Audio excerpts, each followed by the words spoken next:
Welcome friends on my channel Naughty Rainbow Saranya.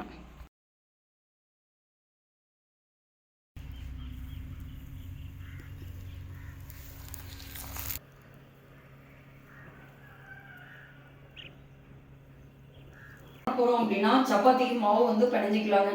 First வந்து பாத்தீங்க அப்படினா மாவு உங்களுக்கு எந்த அளவுக்கு தேவையோ அந்த அளவுக்கு மாவு எடுத்துக்கணுங்க. உப்பு போட்டுக்கணுங்க. தண்ணி வந்து பாத்தீங்க அப்படினா கொஞ்சம் கொஞ்சமா ஆட் பண்ணுங்க. எடுத்துலயுமே தண்ணி ஊத்திட்டோம் அப்படினா மாவுல ஒண்ணு தண்ணி அதிகமா போயிடுங்க. ஸோ கொஞ்சம் கொஞ்சமா ஊற்றும் போது தான் நமக்கு வந்து தண்ணி எந்த அளவுக்கு ஊற்றலாம்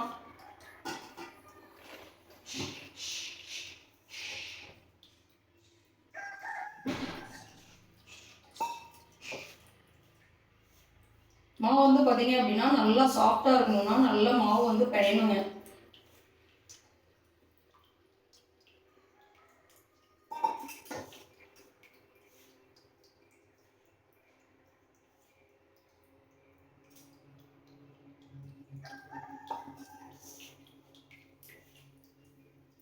பாருங்க, நம்ம கொஞ்சம் கொஞ்சமாக ஊற்றும் போது வந்து பார்த்தீங்க அப்படின்னா மாவு வந்து கரெக்டாக இருக்குங்க. தண்ணி அதிகமாக ஊற்றிட்டோம் அப்படின்னா ரொம்ப குழன்னு போயிருங்க. சப்பாத்தி பொறுத்த வரைக்கும் பார்த்தீங்க அப்படின்னா ஓரளவுக்கு வந்து பார்த்தீங்க அப்படின்னா சாஃப்டாக வந்து இருக்கணும். பூரி பொறுத்த வரைக்கும் கொஞ்சம் வந்து கெட்டியாக இருக்கணுங்க. அப்போ தான் வந்து பார்த்தீங்கன்னா எண்ணெய் குடிக்காதுங்க. சப்பாத்திக்கு வந்து ஒரு 20 மினிட்ஸ் ஊற வச்சா போதுங்க. ரொம்ப நேரம்லாம் ஊற தேவையில்லைங்க. நம்ம வந்து பார்த்தீங்க அப்படின்னா சப்பாத்தி மாவு பிணைஞ்சிட்டு ஒரு 15 மினிட்ஸ் ஊறட்டுங்க. அதுக்குள்ள நம்ம காளான் கிரேவி வந்து பார்த்தீங்க அப்படின்னா ரெடி பண்ணிக்கலாம். இது வந்து டக்குன்னு ஒரு சப்பாத்தி போட்டு ஒரு டக்குன்னு சாப்பிடணும் அப்படின்னு நினச்சிங்கன்னா இந்த காளான் கிரேவி வந்து பார்த்தீங்கன்னா ஈஸியாக நம்ம செஞ்சுக்கலாங்க.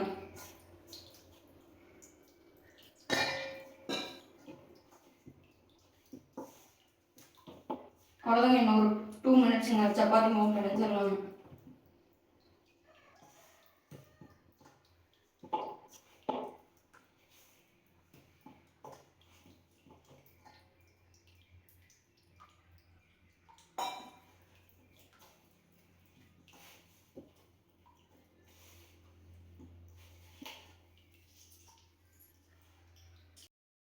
மாவு வந்து பார்த்தீங்க அப்படின்னா நல்லா வந்து பிணைஞ்சு வச்சிங்க. நல்லா மாவை வந்து அழுத்த கொடுக்கணுங்க. இந்த மாதிரி நல்லா மாவு வந்து இப்படி நல்லா அழுத்தம் கொடுத்து பிசையணும். அழுத்தும் போது இப்படி உள்ள போச்சு அப்படின்னா மாவு வந்து நல்லா இருக்கு அப்படின்னு அர்த்தம். வந்து பார்த்தீங்க அப்படின்னா லைட்டாக ஆயில் அப்ளை பண்ணிட்டு ஒரு ஒயிட் கிளாத், ஈரமான ஒயிட் கிளாத் வந்து பார்த்தீங்க அப்படின்னா அதில் போட்டு மூடி வச்சிடலாங்க. அப்படி இல்லை அப்படின்னா ஒரு ஏர்டைட் கண்டெய்னர் எடுத்து அதில் போட்டு வச்சிடணும். இல்லைன்னா மாவு வந்து ரொம்ப ட்ரை ஆகிடுங்க, மேலெல்லாம் காஞ்சி போயிடுங்க. நம்ம வந்து பார்த்தீங்க அப்படின்னா ஆயில் வந்து ஃபைனலாக ஆயில் நல்லா பிசைஞ்சு வச்சிங்க. பார்த்தீங்க அப்படின்னா எதுவுமே வந்து வெடிப்பு இல்லைங்க, நல்லா தெளிவாக இருக்குங்க. சப்பாத்தி மாவு வந்து பார்த்தீங்கன்னா இப்படி தான் இருக்கணும். இப்போ வந்து பார்த்தீங்க அப்படின்னா நம்ம ஆயில் அப்ளை பண்ணிக்கலாங்க. உங்களுக்கு எந்த ஆயில் வேணுமோ அதை அப்ளை பண்ணிக்கலாங்க. நான் வந்து பார்த்தீங்க அப்படின்னா கடலெண்ணெய் தாங்க கொஞ்சம் லைட்டாக விட்டு மாவு ட்ரையாக இருக்கக்கூடாதுன்ட்டு ஒரு ஏர் கண்டெய்னர் எடுத்து அதுக்குள்ளே போட்டு மூடி வைக்க போடுங்க. இப்போ வந்து பார்த்தீங்க அப்படின்னா பேன் வச்சுட்டுங்க கொஞ்சமாக வந்து கடலெண்ணெய் ஊற்றிக்கிட்டு சின்ன வெங்காயம் வந்து பார்த்தீங்க அப்படின்னா ஒரு 1/4 கிலோ இருக்குங்க. இது எதுக்கு அப்படின்னா ஒரு கிரேவி டெக்ஸ்டர் வர்றதுக்காகங்க. அதுக்கப்புறமேட்டு வந்து பார்த்தீங்க அப்படின்னா நல்லா இது ஃப்ரை ஆகுதுங்க.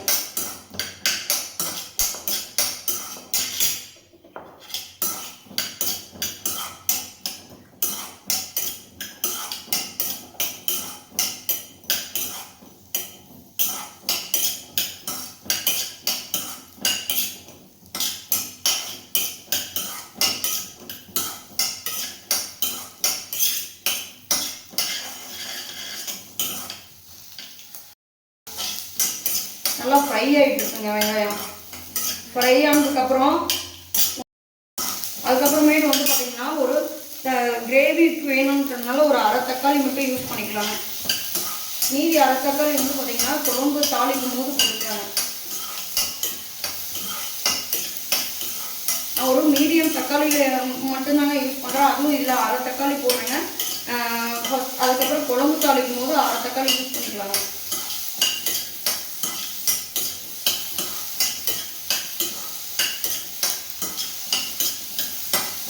அதுக்கப்புறம் வந்து பார்த்தீங்க அப்படின்னா சீரகம் வந்து பார்த்தீங்க அப்படின்னா ஒரு அரை ஸ்பூன் சீரகங்க.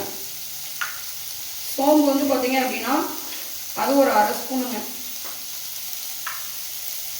அதுக்கப்புறம் வந்து பார்த்தீங்கன்னா கசகசா ஒரு 1/4 ஸ்பூனுங்க. இதெல்லாம் போட்டு நல்லா ஃப்ரை பண்ணுங்க.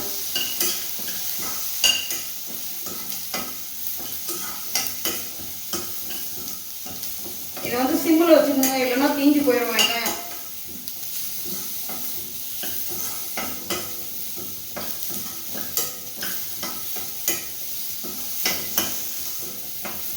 பார்த்தீங்க அப்படின்னா வெங்காயம் நல்லா ஃப்ரை ஆகிடுச்சிங்க, தக்காளியும் நல்லா ஃப்ரை ஆகிடுச்சிங்க. இதை வந்து பார்த்தீங்க அப்படின்னா மிக்சியில் ஆறின வாட்டி மிக்சியில் போட்டு கிரைண்ட் பண்ணிக்கலாங்க ஒரு பேஸ்ட்டாக. நான் பார்த்தீங்க அப்படின்னா ஒரு வாசத்துக்காகவும் காரத்துக்காகவும் ஒரே ஒரு பச்சை மிளகாய் மட்டும்தாங்க போடுறேன். அதுக்கப்புறமேட்டு வந்து பார்த்தீங்க அப்படின்னா தக்காளிங்க.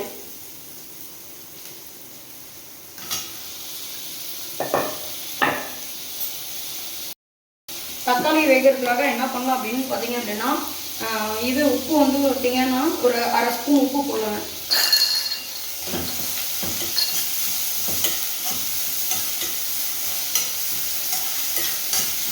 ஃபஸ்ட்டு வந்து பார்த்தீங்க அப்படின்னா நான் கருவேப்பிலை இதிலே போட்டேன்.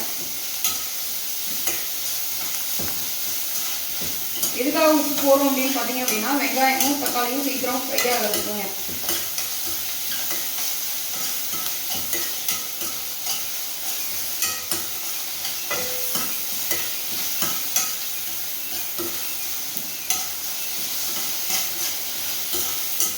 நல்ல ஃப்ளேவர் வருதுங்க. அந்த பட்டை கிராம்பு இதெல்லாம் போட்டுருக்கும் போது பார்த்தீங்கன்னா நல்ல ஃப்ளேவர் வருது. அதுக்கப்புறமேட்டு வந்து பார்த்தீங்கன்னா இஞ்சி பூண்டு பேஸ்ட் வந்து ஏன் நான் முன்னாடியே போடல அப்படின்னா பேனில் வந்து பார்த்தீங்க அப்படின்னா நல்லா பிடிச்சிக்கோங்க. இஞ்சி பூண்டு பேஸ்ட் போட்டீங்க அப்படின்னா பிடிச்சிக்கோங்க. நம்ம வணக்கி வச்சுருந்த அந்த வெங்காயம் பேஸ்ட் வந்து ரெடி ஆகிடுச்சிங்க. வெங்காயம் தக்காளி சீரகம் அதுக்கப்புறமேட்டு சோம்பு பேஸ்ட் வந்து ரெடி ஆகிடுச்சிங்க. அடுத்தது வந்து பார்த்தீங்க அப்படின்னா நம்ம காளான் கிரேவிக்கு தாளிச்சு விட்டுறலாங்க. ஃபஸ்ட்டு வந்து பார்த்தீங்க அப்படின்னா ஆயில் வந்து பார்த்தீங்க அப்படின்னா சும்மா ஒரு 3 டேபிள் ஸ்பூன் ஆயிலுங்க. அதுக்கப்புறமேட்டு வந்து பார்த்தீங்க அப்படின்னா கொஞ்சம் ஹீட் ஆகட்டுங்க. நல்லா பேன் சூடாகிடுச்சிங்க. அதுக்கப்புறமேட்டு வந்து பார்த்தீங்கன்னா ஒரு பட்டை கிராம்பு மட்டும் போடலாங்க. அதுக்கப்புறம் சோம்பு கொஞ்சங்க. அதுக்கப்புறமேட்டு வந்து பார்த்தீங்க அப்படின்னா பெரிய வெங்காயம் வந்து பார்த்தீங்க அப்படின்னா ஒன்றுங்க.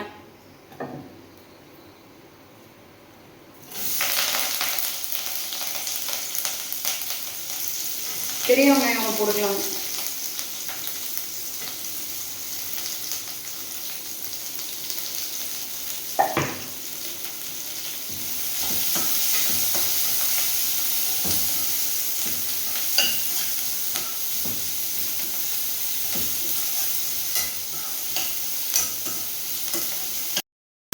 இஞ்சி பூண்டு பேஸ்ட்டு போட்டாச்சுங்க. நல்லா ஸ்லோ ஃப்ளேமில் வச்சுக்கோங்க. இது வாசனை போகிற வரைக்கும் ஒரு 2 to 3 மினிட்ஸை குக் பண்ணணும்.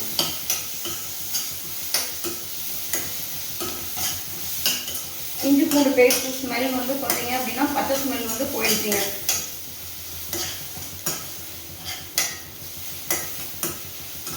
தக்காளியும் நல்லா வணங்கி வச்சுங்க. நம்ம இப்போ என்ன பண்ணலாம் அப்படின்னு பார்த்தீங்க அப்படின்னா நம்ம அரைச்சி வச்சுருந்தோம் இல்லைங்க வெங்காயம் தக்காளி சீரகம் சோம்புலாம் ஃப்ரை பண்ணி அதை வந்து சேர்த்துக்கலாம். ஃபஸ்ட்டே தண்ணி ஊற்ற வேண்டாங்க. ஏன்னா நல்லா ஃப்ரை ஆகாதுங்க. நல்லா ஒரு மீடியம் ஃப்ளேமில் வச்சுட்டு வந்து பார்த்தீங்க அப்படின்னா ஃப்ரை பண்ணுங்க. ஒரு 5 மினிட்ஸ் வந்து பார்த்தீங்க அப்படின்னா ஃப்ரை பண்ணுங்க இந்த பேஸ்ட்டை.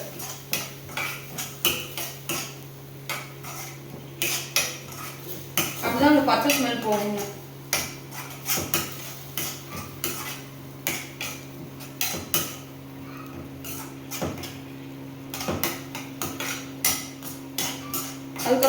வந்து பார்த்தீங்க அப்படின்னா நம்ம மசாலா போட்டிருக்கிறது வந்து பார்த்தீங்க அப்படின்னா 1 ஸ்பூன் வந்து காஷ்மீரி மிளகாங்க, அரை ஸ்பூன் வந்து மிளகாத்தூள், கொத்தமல்லி தூள் வந்து பார்த்தீங்க அப்படின்னா ஒரு 1.5 டேபிள் ஸ்பூனுங்க போட்டாச்சுங்க. நல்லா இதிலே ஃப்ரை பண்ணணும், அந்த மசாலா ஸ்மெல்லாம் போகணும். அதுக்கப்புறம் நம்ம வந்து பார்த்தீங்கன்னா தண்ணி கொஞ்சம் ஆட் பண்ணிக்கலாம்.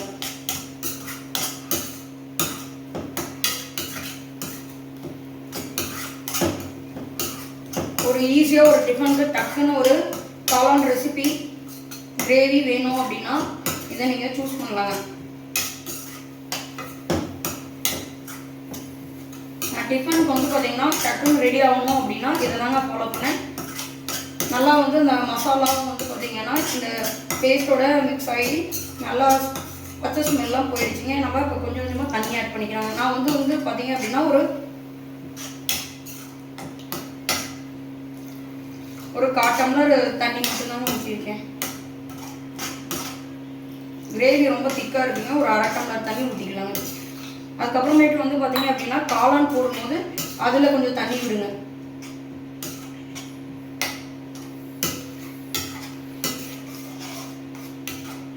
ரொம்ப திக்காக இருக்குங்க, நம்ம இன்னும் கொஞ்சம் தண்ணி ஊற்றிக்கலாம்.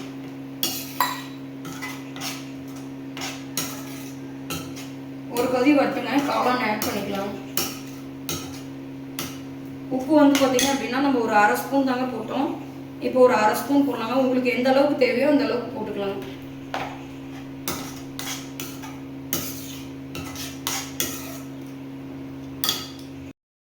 கிரேவி வந்து பார்த்தீங்க அப்படின்னா ஒரு கொதி வந்துருச்சுங்க. நம்ம வந்து பார்த்தீங்க அப்படின்னா காளான் வந்து ஒரு 200 கிராமுங்க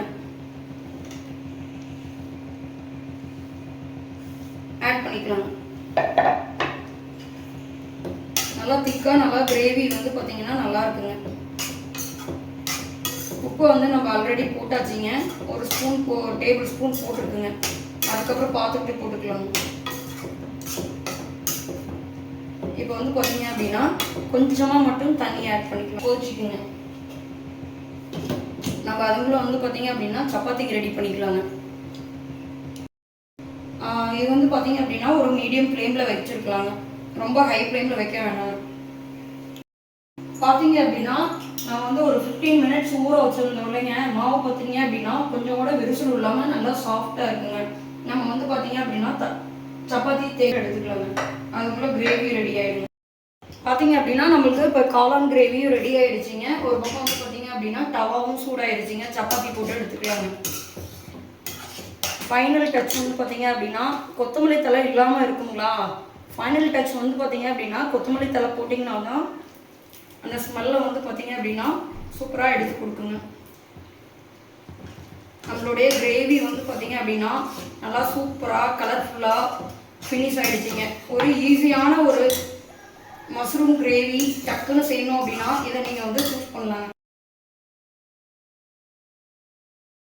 ஃப்ரெண்ட்ஸ், சூப்பராக சாஃப்டான சப்பாத்தி வந்து பார்த்திங்கன்னா ரெடி ஆயிடுச்சு. நீங்களும் வாங்க சாப்பிட்லாம்.